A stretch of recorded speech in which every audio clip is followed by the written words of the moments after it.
Welcome to today's Hospital Inspector Preparation webinar. This is the third part in a 5-part series that will help you better understand how to apply, how to prepare, and how to succeed as an IOR. This webinar is brought to you by the Inspection Services Unit, or ISU, here at the Office of Statewide Health Planning and Development, or OSHPD, which we have an announcement to make. If you're not aware, the name OSHPD is now transitioning into the Department of Healthcare Access and Information, or HCI. So we're going to move away from OSHPD and into HCI. You are here for the third presentation in this series that's going to go over how to succeed as an IOR, who's responsible for what, IORs and inspections, and much, much more. If you haven't done so already, feel free to download the presentation that was uploaded for your use into the go-to panel under the handout section of that dashboard. So if you want to, if you haven't done so, feel free to download that presentation and you can use it to follow along with us as we go through the presentation. We are here for about 40-minute presentation, so bear with us and feel free to take notes. If you do have a question about the presentation, send a question over to oshpd.fddisu@oshpod.ca.gov. Again, that's oshpd.fddisu@oshpod.ca.gov. We are going to be playing a recording today that has some survey questions and some previous dates, as you see on your screen. So never mind those, never mind the dates, but the survey questions that are throughout the presentation are going to help you better understand the point that we're trying to get across, and that is how to speak IOR. Again, if you do have a specific question about this presentation, or maybe you have a question about a project you're working on and you need some guidance, you need just a sounding board, feel free to send us an email over to oshpd.fddisu@oshpod.ca.gov. If we experience transmission difficulties, feel free to log off and log back in using the same login information that the go-to software sent you, and we will do the same if we have transmission difficulties on our end. Today, for our presenter, you're going to hear from me. My name is Cesar Ponce. I'm a compliance officer within the Inspection Services Unit, and we're going to be going over how to speak IOR. And hopefully, this presentation you get some good information from it. So feel free to sit back and enjoy the presentation. Again, we are playing a recording.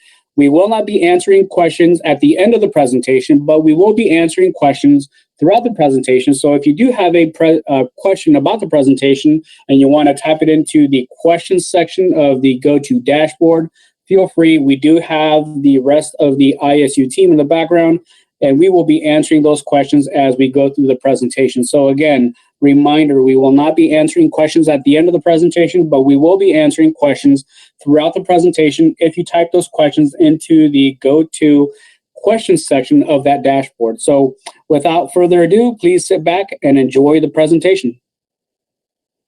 Thank you for joining us. This is session 3 of a 5-part series, and we're going to go over through some helpful tips as to how to speak IOR.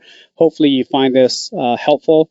If you're an IOR already, whether you're a Class C looking to move up to Class B or A, or even entertaining the idea of becoming an IOR, this is a great session for you to attend, and along with all of our other sessions and any of the presentations that we have here at OSHPD. So with that being said, thank you, and we're off and running with the presentation.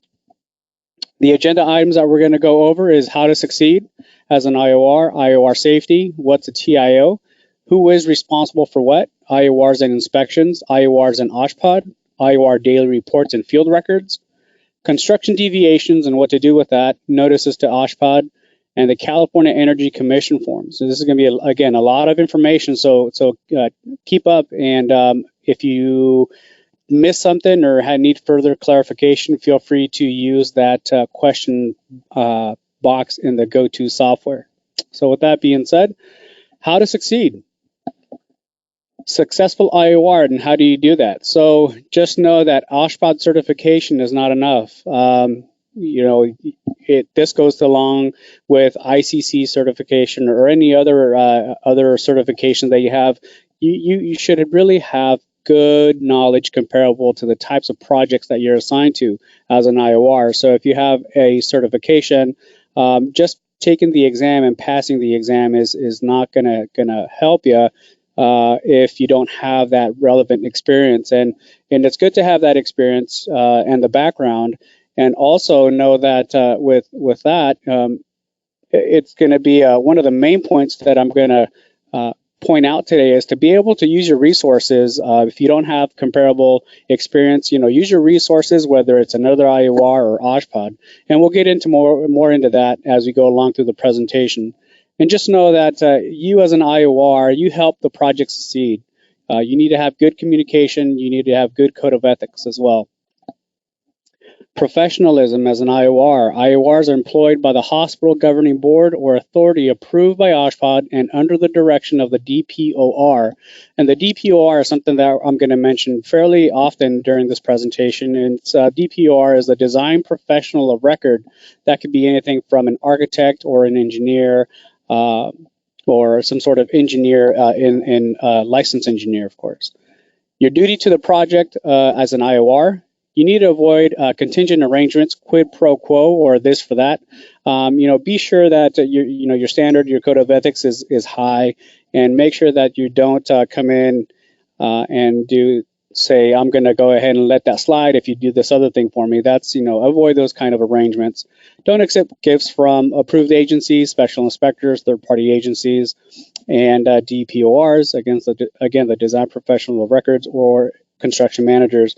And I hope this is all common sense for you, but we figured throw that in there and then kind of point it out again. Professionalism, continue. You have a duty to the public as an IOR. You need to be a professional, only inspect the things in your area of understanding. Again, this is a great point. Be able to go out there on the job as you're walking these jobs. Your job may be smaller, might be large. Always use your best judgment. If you're asked to look at something that's outside of your wheelhouse or your comfort level, pick up the phone and call a compliance officer or a DSC, district structural engineer from OSHPD or FLSO, fire life safety officer. Be able to use your resources in OSHPD to ask questions, and there's no silly question. We're here to help. Only be objective in your inspections and reporting, be fair, honest, and act in good faith in the performance of your duties. Make sure that you're out there doing the best you can. These jobs at times could be difficult, and it could be that you've had a past experience where you left a bad taste in your mouth. Just be sure to enforce the code and what it says. Read the code if you're not sure. Again, ask the compliance officer or another IOR. So first poll question is, who employs IOR? Is it the design professional of record, hospital governing board or authority, the project manager, or the contractor? If you answered hospital governing board or authority, you're right. Keep in mind that you're not employed as an IOR. As an IOR, you're not employed by the design professional or the architect or engineer, the project manager, or the contractor. And that's important to know because in the long run, the hospital owner, they're the ones coming in and saying, yes, we choose you. We're going to have you inspect our project. Even though you're going to have very lengthy interaction with the design professional of record, the project managers, and the contractors, just know that who your employer is, and what as you go along with your daily IOR activities. IOR safety, personal protective equipment, or PPE, as we're going to refer to it as. The California Department of Health, or CDPH, provides precautionary measures and a list of PPEs to prevent respiratory illness, including COVID-19. So COVID-19, it's something that, I haven't experienced, and this is proving to be pretty difficult and challenging. So as an IOR, you're out there in the field along with OSHPD field personnel and other stakeholders, or stakeholders meaning someone who has a vested interest in your project. You're challenged, and you're challenged out there doing the work, walking these job sites, and we're going to go over that as to how to help you, give you pointers as to how to handle that. CDPH recommends the following precautionary measures to prevent respiratory illness, including COVID-19. So wash your hands with soap and water. Clean and disinfect frequently touched surfaces daily. If surfaces are dirty, clean them using detergent or soap and water prior to disinfection. Avoid touching your eyes, nose, or mouth with unwashed hands. And I think if anything, this is very, very important. All three bullet points here is, just be cautious. And if you are in an area where you have to touch something or climb a ladder or get on your hands and knees to get under some plumbing, don't touch your eyes, your nose, or your mouth before you wash your hands. Very, very important. Cover your cough or sneeze with a tissue or your elbow. Avoid close contact with people who are sick. Staying away from work, school, or other people if you become sick with some symptoms like fever and cough. PPE continued. All personnel shall wear a mask. Is what we're telling people, and other additional items considered by the CDPH as optional are gowns, aprons, goggles, face shields, face masks, respirators, and gloves. The following shall be followed to maintain the health and safety of IORs, OSHPD personnel, and other stakeholders during a pandemic. So keep in mind that this is good items to follow when you're out there in the field. A safe meeting place where you can maintain social distancing, of course, 6 feet from each other. Limit the number of IORs, inspectors, DPORs, or design professional records, construction managers, or installing contractors. When you're out there coming in and doing your inspections, people are going to want to join you during your inspections, and next thing you know, you're going to have a full entourage of people that are wanting to join the inspection, whether it's the inspection of an underground plumbing, fire lines, electrical conduits, or rough framing, or whatever it is. You're going to have people wanting to join you, and for now, it's a good idea to limit those people joining you for those types of inspections. Be sure to inspect only the areas of work only. IOR should not be taken in construction areas that are not related to the work being done. And if the area of construction involves COVID-19 patients, proper PPE shall be worn by all before entering into the area. So make sure that you protect yourselves. If the area of inspection involves roof construction, the person responsible for guiding the IORs on the roof needs to make sure that they identify all of the roof vents, where they are on the roof, what area of the facility the vents are exhausting, like COVID-19 isolation rooms, ORs, ICUs, laundries, etc. Making sure and steering the IORs and OSHPD staff away from those areas. So you want to make sure that you know where they are and how they're going to do that. So they need to provide you a roof plan of this information before you get on the roof.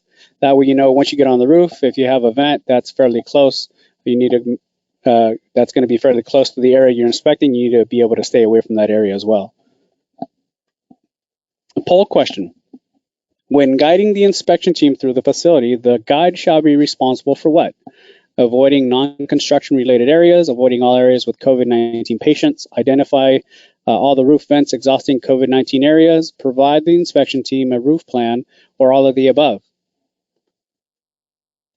If you chose all of the above, you're right. All of these items here are essential for your job as you're walking the job, and it doesn't have to be on the roof. If you're walking through an area that you may have to walk through a room or an infected area, make sure that you know that. Make sure that you have that conversation with the person, with the construction manager or the contractor as they guide you through the work.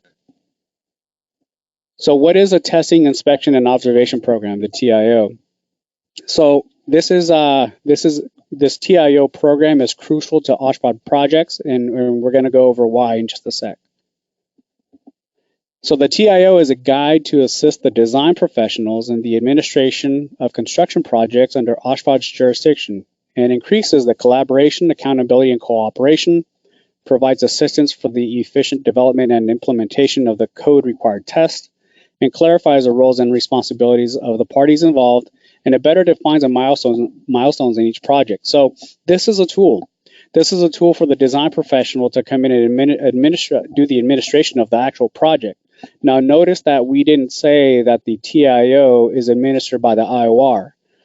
Again, if you've been a part of our previous sessions, you'll know that the TIO program is not administered by the IOR. It's actually administered by the design professional, and that's a code requirement.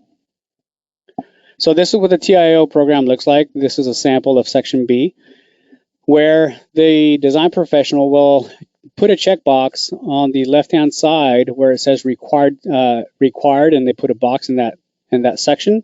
If the soil fill needs to be tested, if soil and rock anchors need to be looked at, deep foundation elements, and again, this is just a sample.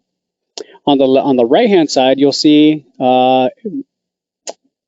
in a vertical position, compliance verification by the IOR. That's where you as an IOR will come in and initial and date if you agree with their findings and if everything's okay per the required test. And then next to that box, you'll see OSHPD/FDD use, and that's where we will go ahead and initial and date as well. What is a TIO program continued? The TIO is a required element for OSHPD projects. Design professionals of record, or DPOR, may they maintain all aspects of the TIO program current. Evolving projects, OSHPD projects are rarely static. So this is something that you'll find that the design professional will come in and have to identify the tests and samples that are required in the ever-changing construction project. And if you've been a part of any construction project, you'll find that rarely any project, regardless of the size, is static. It's ever-changing. So, and which kind of leads me into another area of the presentation where we kind of emphasize that you as an IOR, you need to be able to go out there and be active in the project. You need to be able to go out there and have conversations with the contractors and the people doing the installation as to what's coming up on the schedule. So we'll get more into that in a little bit. OSHPD projects are dynamic and require team collaboration and regular reference to the TIO for milestones. The format is the format we have on the website right now. It's an Excel format and it's downloadable. We have it both in Excel and PDF. But know that this format we have on our website is just a sample, and it can be used by DPORs, but the DPOR can develop their own for their own project and to make it specific to their project. And it may be that we didn't identify some of the tests that are required for that specific project, and again, the DPOR would have a better sense of that. So consult with your DPOR or the design professional as to what tests are going to be required and what samples are required as well. The TIO in any format should not change the intent of the original approved plans, specifications, or code-required tests or inspections. I'll go back to that slide. Just remember that just because it's not on the TIO and it wasn't identified by the design professional, it may or may not have been an oversight where they failed to identify a required test in Chapter 17 or in the NFPA or what have you. So what we're saying is that because it's not on the TIO may not mean that it's not required. So check with your design professional. Instructions. The TIO instructions should clearly define the responsibilities of all the project participants. Instructions are optional but are a good tool to help clarify test inspections and responsibilities. And again, I'll stress throughout the presentation that communication is key. If you have good communication with your design professional, with your compliance officers out there, with your district structural engineers or DSEs and fire life safety officers, you're going to be ahead of the game as opposed to just not picking up the phone and having that simple conversation. Monitoring of the TIO. Although DPORs bear the responsibility to administer the TIO, IORs also have and play an important role in monitoring the TIO. Monitoring of the TIO program includes verifying that tests and special inspections are appropriately performed on and off-site, performed by quality OSHPD approved entities, performed by independent entities, and reported, including a clear description of the work tested or inspected, as well as a definitive compliance statement, whether it complies or it doesn't comply. Poll question: what is a TIO program used for? Is it used to identify all tests for the project? Is it used to identify all inspections for the project? Used to identify all IORs on the project, or all of the above? And if you said all of the above, you're right. It's important because all of these three items, although are identified on the TIO is that and much more. So, as an IOR, be familiar with the TIO. Please understand that the TIO form and the program is not your responsibility to administer, but it is your responsibility to make sure that whatever they identify on the TIO is being checked off and inspected. So who's responsible for what? So the owner is responsible for funding the project, general oversight of the project progress, and the performance of other associated with the development and implementation of the TIO.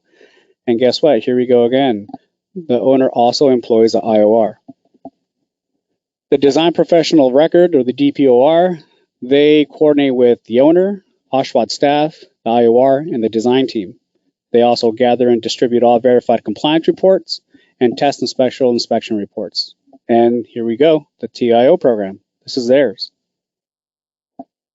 The Design Professional Delegate coordinates with the DPOR, with the main design professional, for all tests and inspections required on the project, in conducting field visits to observe and report conditions relative to their design. And they also submit VCRs at pre-identified milestones on the TIO. And here's a brief chart that helps identify that. So a DPOR, a Design Professional of Record, can have a delegate, and a delegate can have an alternate, but an alternate cannot have an alternate. So it all, if you follow the chart back, it all falls back to the DPOR. Who is responsible for what continued? So what's your responsibility as an IOR?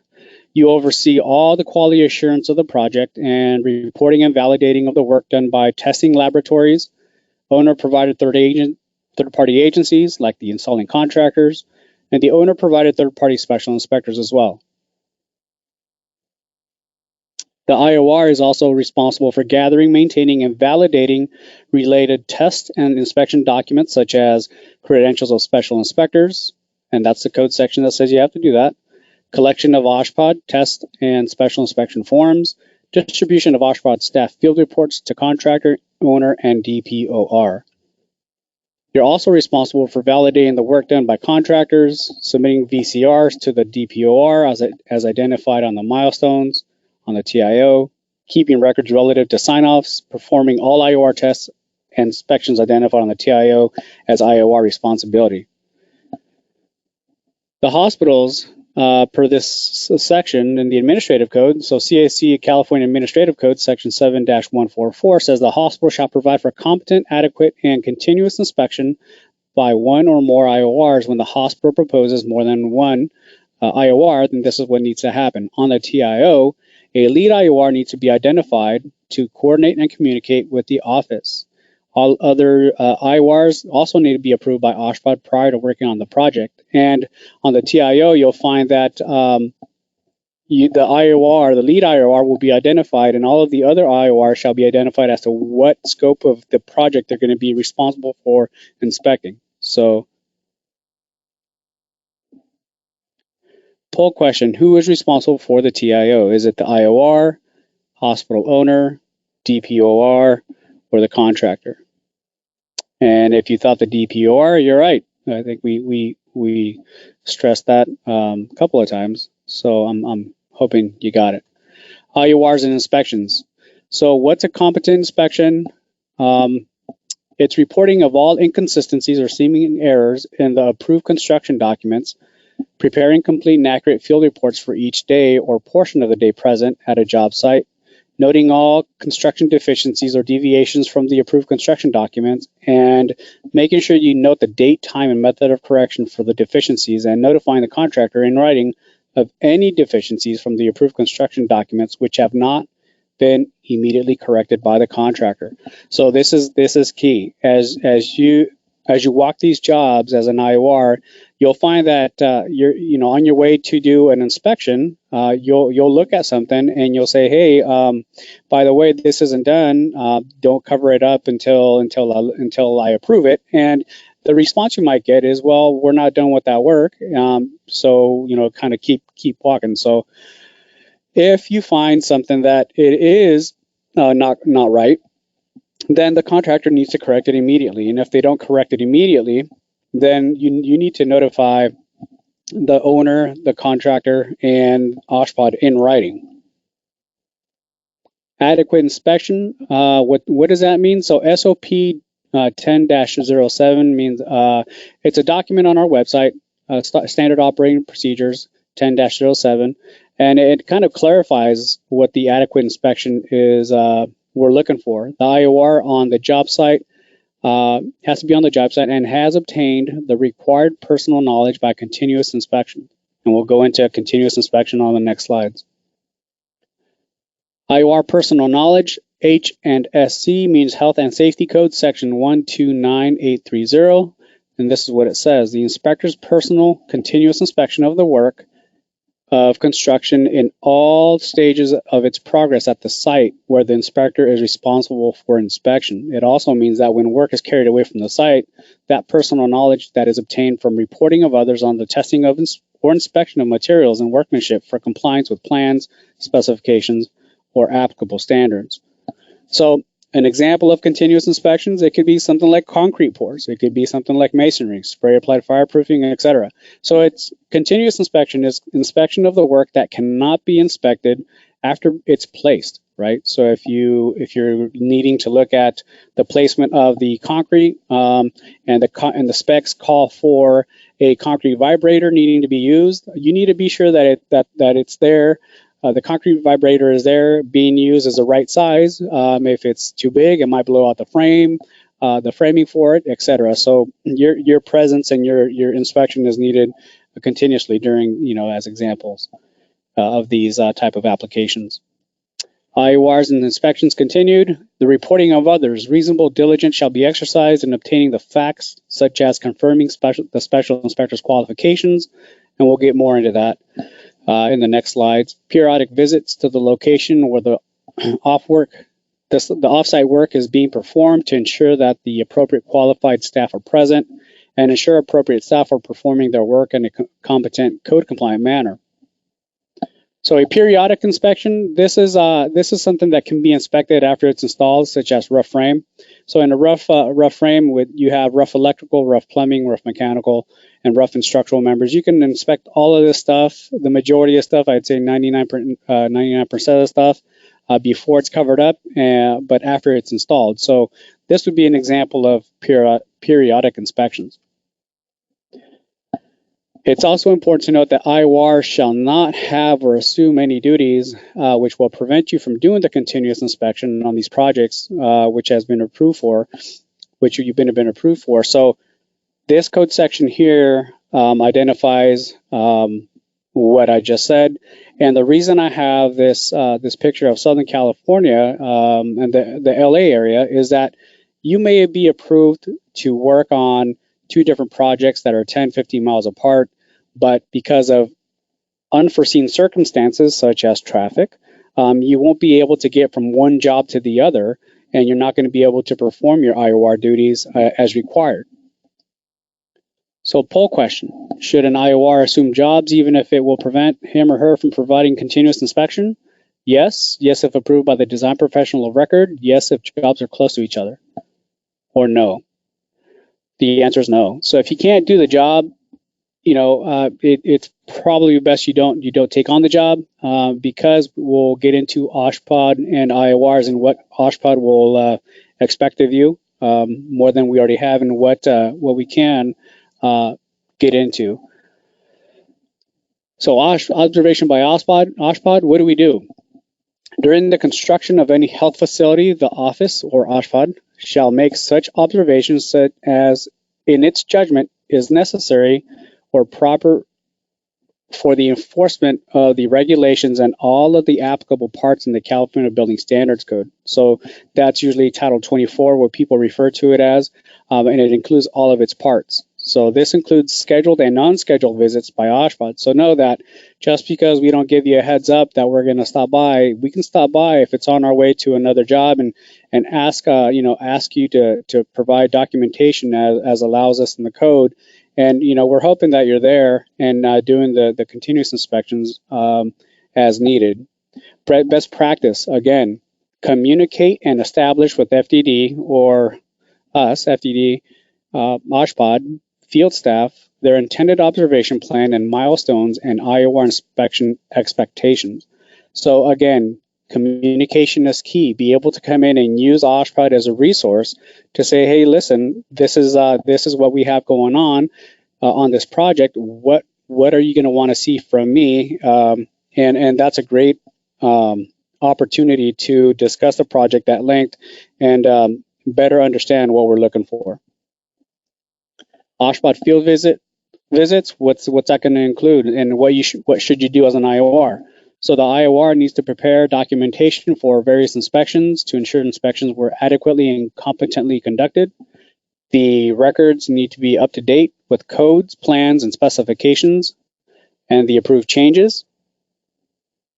Need to have an up-to-date TIO, outstanding RFIs waiting on direction from the DPOR, show OSHPD how inspections and results have been organized, and be able to discuss the project process.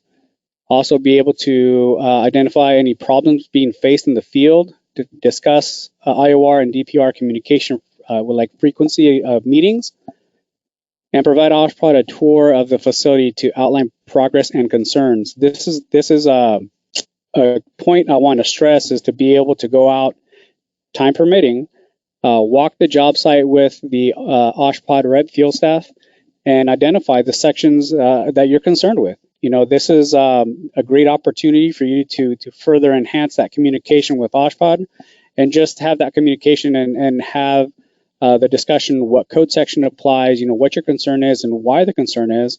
And it may be a chance for you to discuss, some of your oil items or outstanding items list. Be able to communicate with OSHPD field staff, RCOs, COs, DSCs, and FLSOs. Establish a meeting frequency like a phone call or virtual meeting. And use OSHPD reps for advice on each specialty like COs, DSCs, and FLSOs. And if anything, you're seeing that one of the main points of today's webinar is to be able to have that open line of communication with OSHPD. Communication is key and is very, very, very important. Field staff and site visits continued. If OSHPD becomes the inspector for the work of construction, then something's gone wrong. You as an IOR are either having issues, problems, or difficulties working on that project, and OSHPD will move to correct that condition per the California Administrative Code, or CAC, Section 7-213. So keep in mind that there are disciplinary actions that OSHPD can take against an IOR for not doing the job. But one great thing to do that you can utilize and exercise is communication with us as to what's happening, so we can avoid any of the Section 7-213 actions there. So IOR needs to have a good communication skills. An IOR can help move the project along with a thorough understanding of the CAC, or the California Administrative Code. And if you don't know what the CAC is, it's a great section or a great code to become familiar with, only because that's the outline for so at least Chapter 7 is for the OSHPD projects, right? They're going to come in and it's going to explain to you exactly what the TIO is. It's going to explain to you exactly what IORs are expected to comply with. And even if you're an existing IOR and you're up for recertification, it's going to tell you what requirements are required for recertification onto the A, B, and C classes. So poll question, what is one of the main factors for an IOR success? Communication, up-to-date plans, organization of files and plans, or all of the above?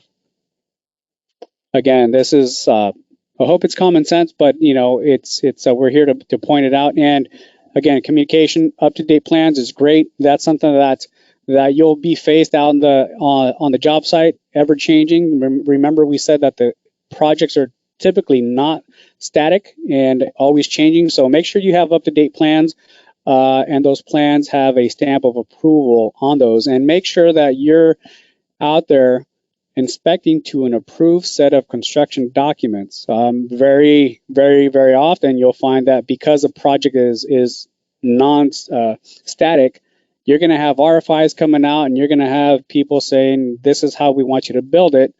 And well, you have to make sure that the detail or whatever the updated plan has the right delta on it, and that it has been reviewed and approved by OSHPD prior to inspecting to it. So if you see a set of plans out there or a detail that's not approved, ask the question, pause and ask the question, has it been approved by OSHPD?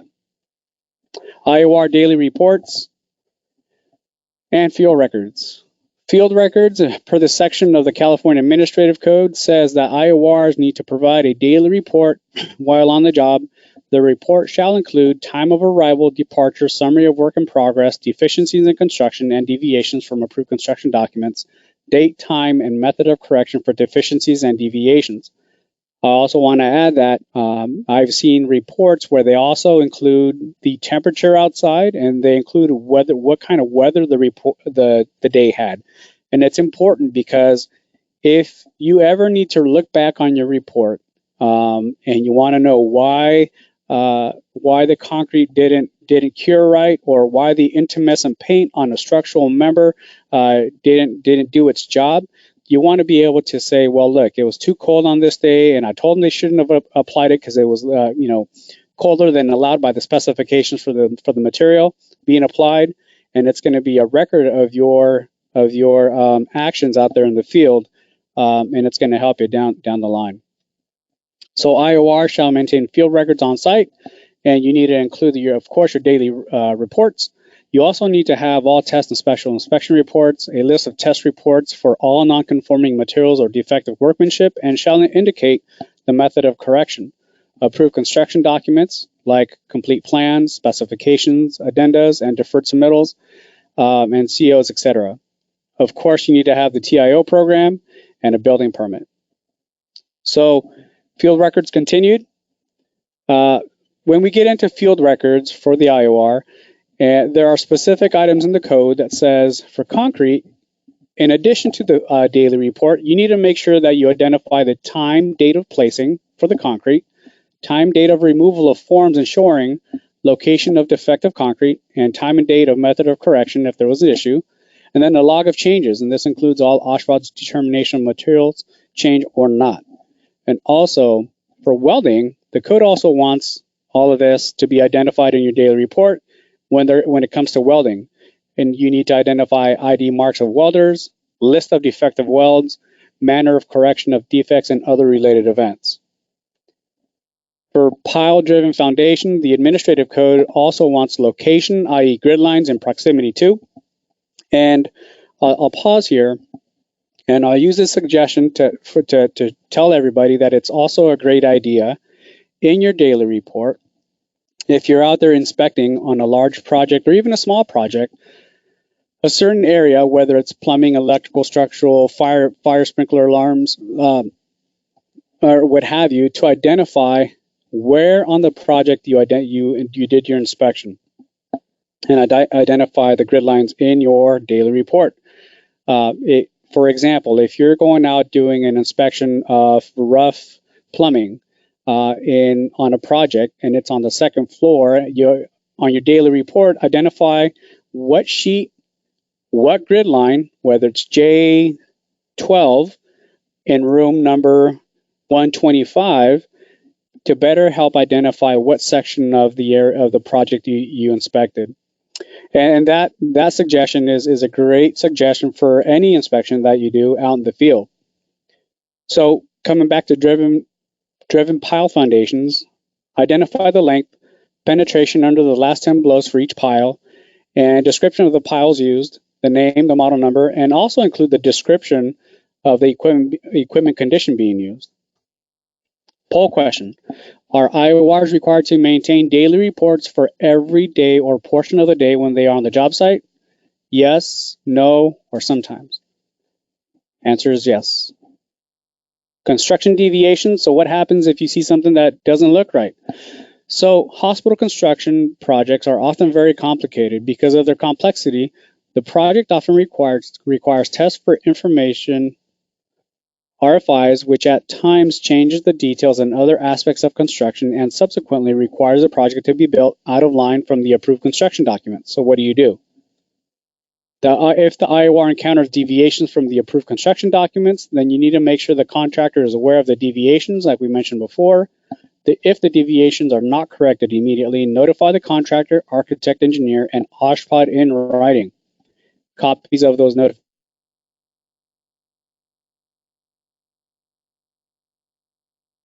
notifications need to be forwarded to the DPOR owner and OSHPD. Is the IOR required to notify the owner and OSHPD in writing of all construction deviations? Yes, no, only if it's not corrected immediately by the contractor, or no vote. Only if it's not corrected immediately by the contractor, and that's important. Notices to OSHPD. What do you need to send into OSHPD? So you as an IOR need to have copies of the deviations from the approved construction document notices when the work has started or resumed on the project, and at least 48 hours in advance of the time when the foundation trenches will be complete, ready for footing or forms, at least 48 hours in advance of the first placing of concrete, and when work has been suspended for a period of more than 2 weeks. So these are all reasons to send OSHPD notices. So this is going to happen when you are out on the job and you're having conversations with the contractors, you're going to meetings, construction meetings, and keeping up to date on the job. One thing that we wanted to point out is, as an IOR, it's not your job to sit in a construction trailer and wait for an inspection request. You actually need to go out there and you need to be active in the project. You need to have those conversations, have that line of communication with everybody involved on the job, because that's going to give you a keen understanding of the project, and not only of what's up and coming as far as work to be done, but also typical issues that you're finding out on the job.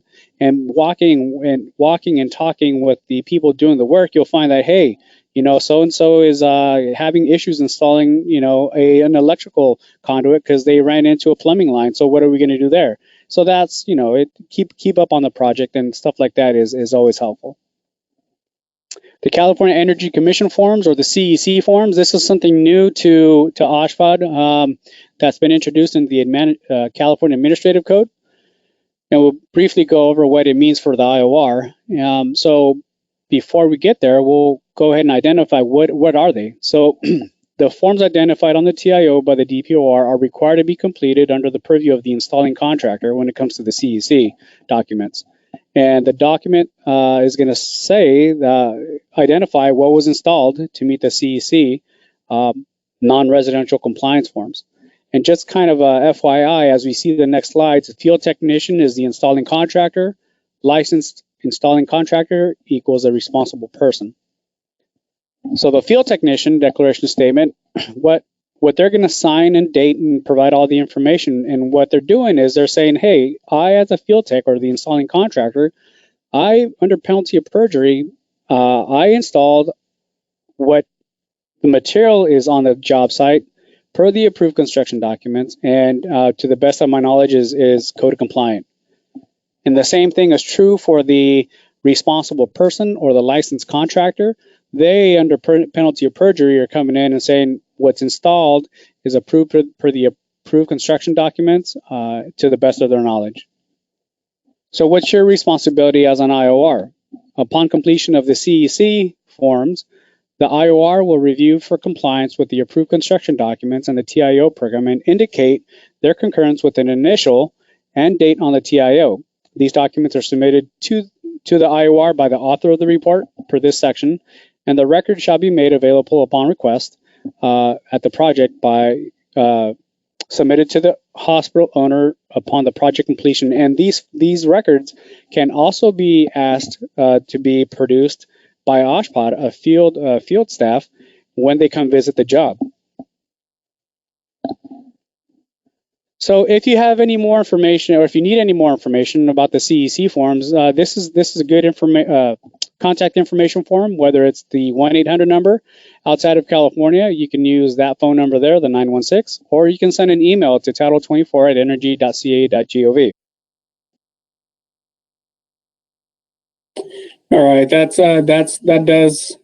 concludes our presentation. So we hope that you've gained some good information, and we see that you've typed in some questions into the question box of the GoTo panel. So that's great. If you do have more questions about the presentation, or if you have specific questions about a specific project, send those email questions over to oshpd.fddisu@oshpod.ca.gov. We do want to point out that throughout the presentation, we did reference the CAC, or the California Administrative Code. So be sure to get your hands on the latest copy of that, being that we are the latest cycle and the intervening cycle updates for that. And if you haven't done so already, or if you don't know where to get that, just head on over to this website. It's dgs.ca.gov/BSC/codes. Again, that's dgs.ca.gov/BSC/codes to get the latest rendition of the California Administrative Code. If, as we mentioned in the presentation, also the California Administrative Code, specifically Chapter 7, Article 4, is going to be your guide to successfully completing a project as an IOR as it comes to these projects under OSHPD or HCI, which we are now. So be sure to get that if you haven't done so already. Also, be sure to download the handouts that we provided for you in the handout section of the GoTo dashboard if you haven't downloaded that already. And also want to remind everyone on this webinar that we are going to have Session 4 on September 15th, Session 5, which is a summary of all of the sessions on September 22nd. And then September 29th, if you're interested in learning about the exam process, we're going to have a webinar on the exam process and instructions on how all of that is going to go about, and whether you're allowed to bring code books or how you're going to go about researching the code during the examination. Again, if you do have a specific question related to how to apply for the IOR exam, or how to meet the minimum qualifications, or if you do meet the minimum qualifications and you want to have a discussion, send us an email at oshpd.fddisu@oshpod.ca.gov. So again, we want to go ahead and thank you for sticking with us until the end. It's been a pleasure being here with you, and we want to thank you for your interest in becoming a certified hospital inspector of record with the Office of Statewide Health Planning and Development, which is now HCI. Until next time.